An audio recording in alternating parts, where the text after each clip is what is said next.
everyone. It's great to be back. First of all, I guess the first thing is I did get a CT scan scheduled. I'll be doing that on Friday, and we'll see exactly where everything is and what's going on. I did try to schedule my surgery, but it's like a 3-day process. So eventually I will have a date. I did want to say some of the things I am doing besides that. I have chosen not to eat any sugar. I've gone completely sugarless. That means I'm not eating any low fat, no fat sugar substitutes as well. I'm only doing honey, and I only have that first thing in the morning after I've had my glass of alkaline water. I am doing the alkaline water thing.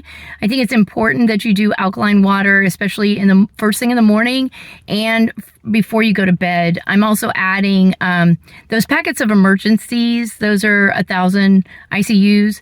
And so I'm adding those into each glass, making sure I get a higher dose of vitamin C. That's another thing that helps cancer shrink. It's much more active in shrinking tumors, but it works for cancer as well.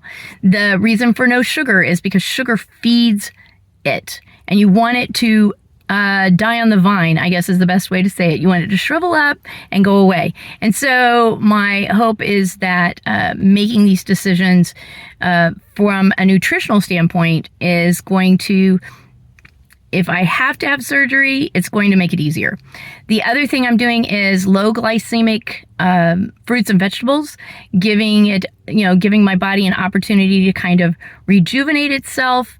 I really haven't felt any symptoms or anything, so it's a little odd to be having this conversation. And for those of you who I did see, a few of you have been through this before.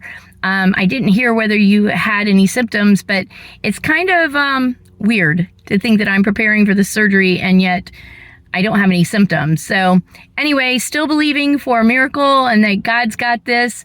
This disruption is not going to disrupt me. I have actually really sat down. God's just downloading all kinds of information for the book about this, which is probably going to be called The Disruption, and another book that I've been working on, but I haven't actually had a chance to get past the outline. But now God is just feeding me all kinds of great information. So I'm really excited.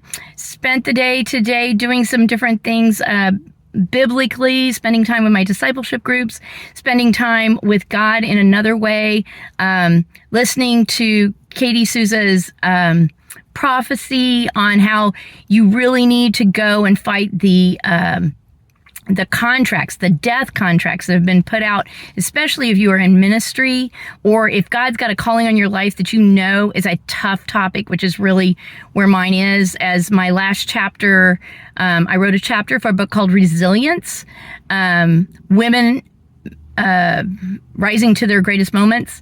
And in that chapter, it talks about my date rape. And I think that's a hot topic. I think it's something that needs to be discussed. Not to mention my other book, Children Are Like Arrows in the Hands of a Warrior, is the battle for parents to actually get that opportunity to parent and be the warrior for their kids. So I'm hoping that, you guys will text me down below or like and comment.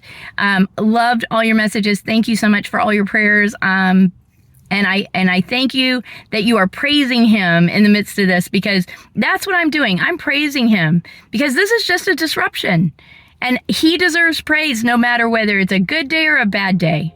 So you guys hang in there. Thank you so much. And I'll be praying for those of you who are going through similar situations. God has got this. Stand up to your disruption. Fight the good fight. Take care. Many blessings.